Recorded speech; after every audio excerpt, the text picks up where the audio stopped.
3, 4년에 걸쳐서 실적이 3배, 4배씩 성장할 수 있는, 저는 오른다고 봅니다. 어마어마하게 성장할 수밖에 없어요. 제가 이렇게 자신 있게 말씀드리는 건 수십 개 업체를 탐방하고 컨트롤을 해보고 제가 볼 때는 여러분들 부자 돼요.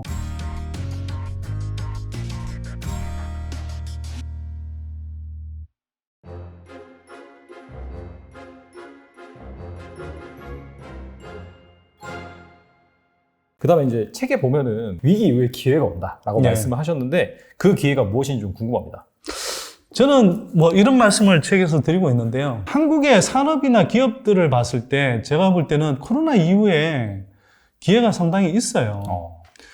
또 한편으로는 한국 경제가 한번 생각해 보십시오. 우리가 1950 한국 전쟁 끝나고 그 전쟁의 폐허에서도 지금 한강의 기적을 이루고 그러기 위해서 지금 세계 12위의 경제 규모를 자랑하게 됐어요. 기적 같은 나라거든요, 이거. 전쟁도 극복했고, 외환위기도 극복했고, 금융위기도 극복했고, 그러면서도 일본처럼 망가지지 않았고, 지금까지. 사실은 1인당 국민소득으로는 이미 일본 엔화 약세 덕분도 있지만, 우리가 지금 1인당 국민소득은 올해 기준으로는 아마 일본을 추월할 거예요. 이런 나라가 세상에 어디 있어요.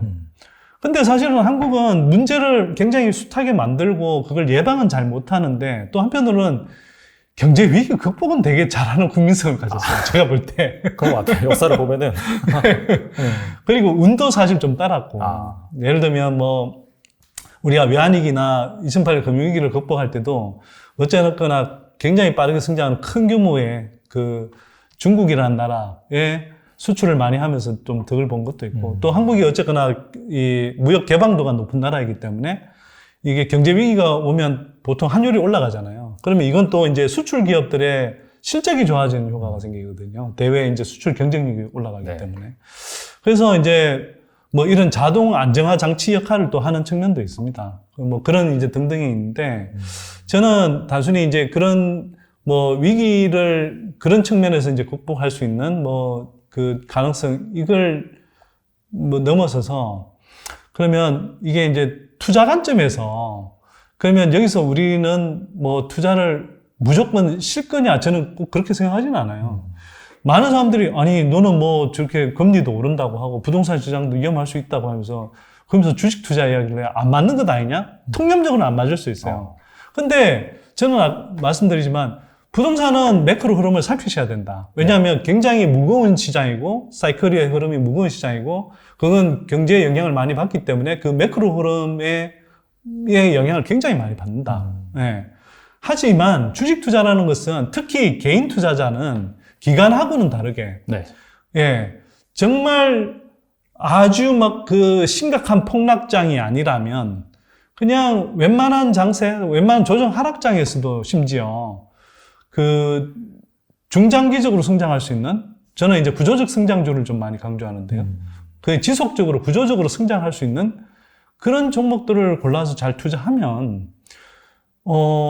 예를 들어서, 지금도 그렇잖아요. 지난 1년간 주식시장이 조정이 받았지만, 최근에는 또 오르잖아요. 네. 물론 이게, 지속되는 강세장일 가능성은 저는 낮다고 보지만, 자, 이런 식으로 주식시장은 빨리 반응하고 빨리 조정을 거칩니다.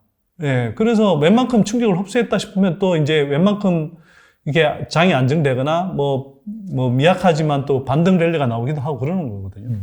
그러면 여기에서 예를 들어서 폭락장만 아니라고 하면 예를 들어서 3, 4년에 걸쳐서 실적이 3배, 4배씩 성장할 수 있는 그런 기업, 산업이 있다고 하면 그때 주가가 안 오를까요? 모르겠죠.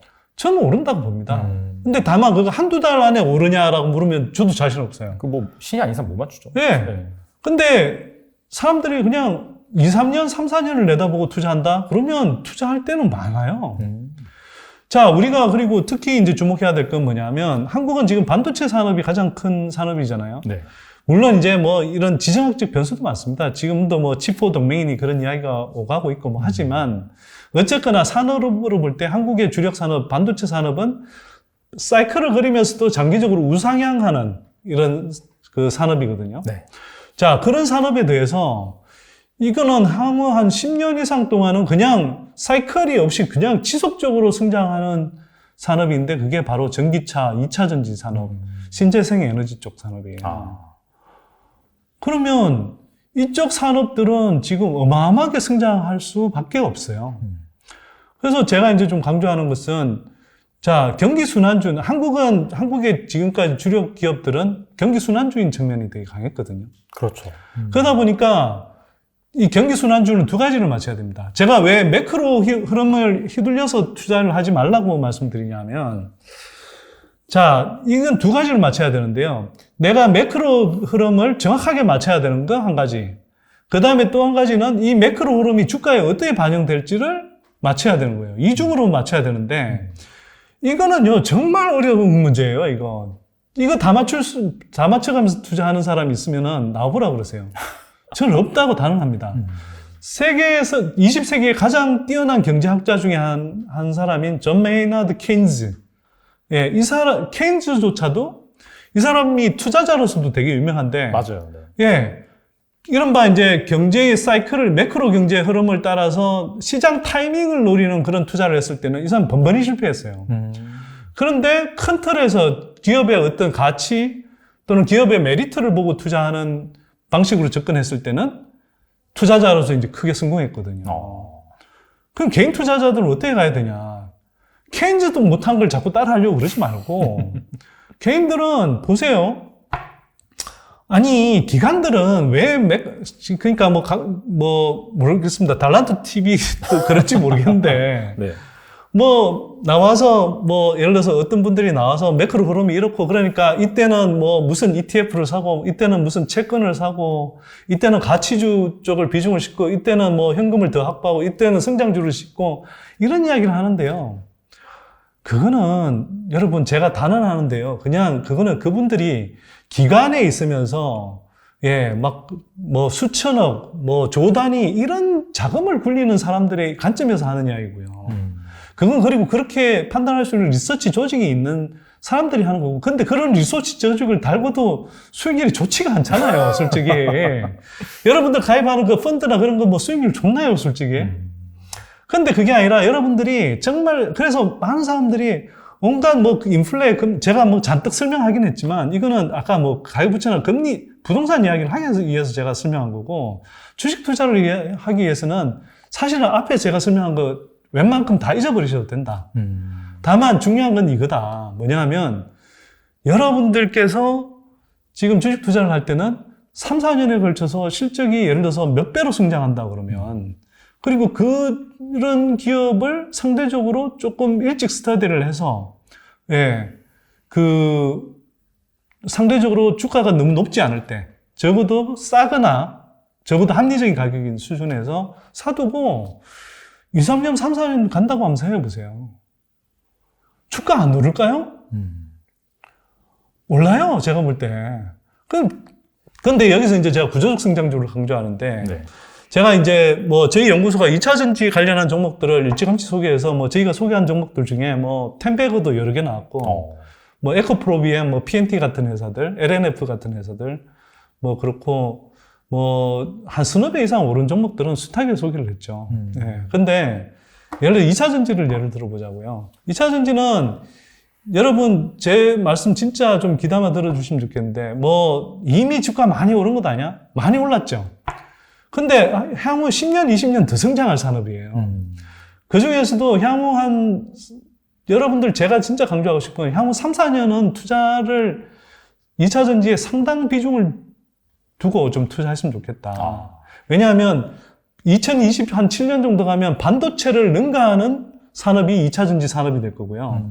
그 중에서도 지금까지는 중국 전기차 시장이 가장 빨리 성장했는데 앞으로는 미국 전기차 시장이 가파르게 성장합니다. 가장 빨리 가장 큰 시장이 성장하는 거고요.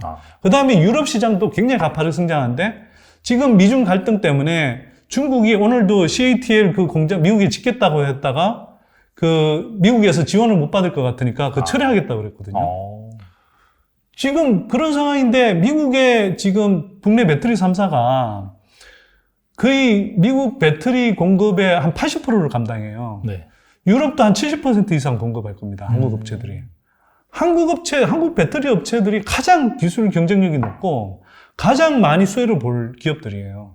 증권사들이 지난해 상반기까지 2차전지 뭐 종목들 뭐 많이 올랐다고 다 틀어버리고 나서 그 이후로도 2차전지가 막 계속 오르니까 상대적으로 지금 국내의 배터리 업체나 또는 밸류체인은 뭐 있는 뭐 소재 기업들이나 장비 업체들 제대로 평가를 안 해주는데요. 저는 이게 근데 실적을 속일 수가 있나요? 제가 보기에는 특히 향후 한 3, 4년 동안 특히 장비주들 같은 경우는 이제 시작해서 향후 3, 4년 동안 빅뱅 폭발이 일어날 겁니다. 소재는 지금도 일어나고 있지만 3, 4년 후부터 해서 그건 더 지속적으로 일어날 거고요. 그러면 이 똘똘한 2차전지 소재들, 장비주들 중에 지금 상대적으로 덜 올라간 종목이나 아니면 뭐 에코프로비엔 같은 양극재 업체들 중에 똘똘한 업체들, 뭐 포스코 케미칼 같은 업체도 좋고요. 또는 4등하는 코스모 신소재 같은 업체. 이런 업체는 왜냐하면 향후에 이제 이 배터리가 굉장히 수급 부족이 시달리는데 그러면 그게 제일 많이 들어간 소재인 양극재는 계속 부족해진단 말이에요. 그러면 배터리 3사가 뭐 1, 2, 3등하고 짝을 지어서 이렇게 공급을 받는데 늘 세컨 업체를 둬야 되죠. 네네. 그러니까 그 서버 업체로 코스모 신소재 같은 업체들이 선택을 받을 가능성이 저는 굉장히 높다고 봐요. 상대적으로 덜 올랐고. 네. 그래서 이런 업체들이라든지 또는 장비주들 중에서도 지금 뭐 튼키로 이렇게 뭐 유럽이라든지 뭐 이런 쪽에 그 배터리 셀 업체들은 빨리 이제 공장을 설립해야 되니까 그걸 튼키로 받을 수 있는 그런 그 기술력을 갖춘 업체들 이런 업체들은 향후 수주가 실적이 굉장히 가파르게 성장할 겁니다. 제가 이렇게 드리는 말씀은 제가 다른 건 모르겠는데요. 저는 배터리 3사를 투자하라고 잘 말씀드리지는 않아요. 근데 뭐 배터리 3사도 장기적으로 투자하면 저는 뭐 좋은 성과를 낼 거라고 생각하지만 배터리 3사보다는 상대적으로 스몰 캡들 중에 투자하시면 좋은데 제가 이렇게 자신 있게 말씀드리는 건 증권사들은 사실은 뭐 배터리 3사부터 해서 이제 좀 큰 종목들을 주로 보지만 그렇죠. 스몰 캡에 관해서는 저희 연구소가 수십 개 업체를 탐방하고 검토를 해보고 그래서 그냥 제가 통박으로 이럴 거다라고 말씀드린 게 아니라 그 기업들을 탐방하고 컨퍼런스 콜을 하면서 직접 생생하게 알게 된 정보들 그런 것들을 종합하고 그 다음에 전체적으로 산업의 흐름들을 보면서 저희가 이렇게 자신 있게 말씀드린 거거든요. 지금 그걸 탐방을 안 해봐서 그렇지 지금 왼차전지 밸류체인에 속해 있는 그런 기업들 찾아가 보면요 그냥 뭐 캐파 정설이 기본적으로 뭐 한 1, 2년 만에 2배씩 한다, 뭐 수주가 올해 뭐 2천억이었다가 내년에 4천억 한다, 뭐 이런 식이에요. 이렇게 급속하게 성장하는 산업이 어디 있나요? 그래서 이런 산업의 구조적인 성장주에 투자하면 된다. 근데 이제 시장 흐름은 계속 앞으로 향후에 울퉁불퉁한 조정장, 약세장이 많이 펼쳐질 가능성이 높겠죠. 네. 그러면 그런 시기에 또 수익을 낼 수 있는 어떤 투자 접근법이 사실 저는 있어요. 근데 오늘 방송에서 제가 다 말씀드리기는 시간이 너무 부족하고 네네. 또 설명이 또 길어지기 때문에 더 자세한 내용은 제 신간 좀 참고하시면 좋을 것 같습니다. 알겠습니다. 사실 아직까지는 뭐 증시가 요철 구간을 지나는 그런 구간이기 때문에 그것 때문에 막 하락했다라고 한다면 그때 약간 싼 가격에 모아가는 전략도 괜찮겠네요. 그러면. 예, 근데 그게 경기 순환주면은 보세요. 이렇게 막 자기가 잘못 판단해서 샀는데 그때가 이제 사이클의 하락 구간이고 그래서 몇 년을 기다려야 된다 그러면 굉장히 고통스럽잖아요.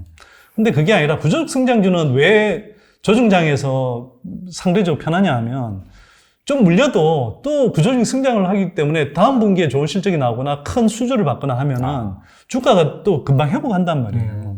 그래서 구조적 성장주는 제가 좀 단기적으로 조금 너무 많이 오른다 할 때는 어느 정도 수익 실현을 하고 전부 다 하라는 게 아니라 시장의 일정한 수준 이상으로는 계속 시장에 머물러야 돼요. 그러면서 어느 때는 일정하게 수익 실현을 하고 또 조정폭이 깊어질 때는 뭐 미리 확보해둔 현금으로 바닥 구간에서 대체로 바닥 구간에서 뭐 어느 정확하게 알 수는 없지만 그렇죠. 충분히 자기가 싸다라고 생각하는 구간에서 사모으시면 돼요, 조금씩. 그렇게 해서 비중을 조절해 가면서 계속 3, 4년 투자하신다? 제가 볼 때는 여러분들 부자 돼요. 그러니까 이게 기관들처럼 뭐 수십 개 종목에 투자할 필요가 없잖아요. 여러분들이 정말 확실하게 아는, 뭐 저는 한 5개 정도를 권하는데 한 종목 한 종목씩을 여러분들이 잘 알고 잘 알고 골라서 여러분들 바스켓에 넣어 두시면 그렇게 가시면 여러분들 이런 장에서도 수익 내실 수 있습니다. 저희 연구소 회원들은 지난해 한 5월부터 계속 진행이 됐잖아요. 네. 지난해 경우에 국내 개인 투자자들 평균 수익률이 0.43%였는데 우리 연구소 회원들은 평균 수익률이 20%였어요.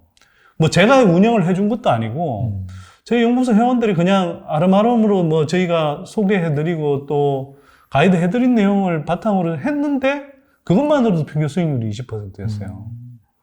그러니까 저는 가능하다고 생각하고요. 그래서 뭐 좀 요약하자면 개인은 개인만의 투자 방법론이 있다. 네. 그리고 그걸 기관들이 투자하는 그 방법론에 휘둘려서 자꾸 매크로 신경 쓰고 그냥 뭐 큰 기업들하고 뭐 이럴 때 채권 투자하고 저럴 때 ETF 투자하고 이런 식으로 하지 마시고 한 종목 한 종목 정말 똘똘한 종목 그 중에서도 가능한 구조적 성장주들 잘 골라서 투자하시면 충분히 여러분들 너무 걱정 안 할 수 있는 수준으로 지속적으로 불려갈 수 있다 이렇게 봅니다. 네. 오늘 선대인 소장님 나오셔서 정말 뼈 때리는 말, 전 정말 그렇게 느꼈거든요. 진솔한 말 많이 전해주셨는데 부정적인 얘기만 한 건 아니에요. 분명히 이런 속에서도 또 양면성이 있잖아요. 분명히 기회가 있기 때문에 오늘 또 하신 말씀 잘 귀담아 들으셔가지고 지금 현 시점에서 정말 현명한 투자 판단 내리셨으면 좋겠고, 그런 차원에서 오늘 사실 더 모시고 정말 여기 질문지가 사실 못 해본 질문이 너무 많아요.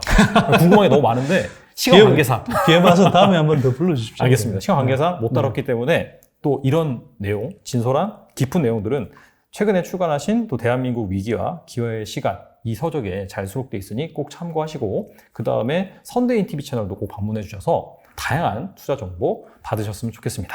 네, 지금까지 선대인 소장님 나와주셔서 감사합니다. 네, 고맙습니다.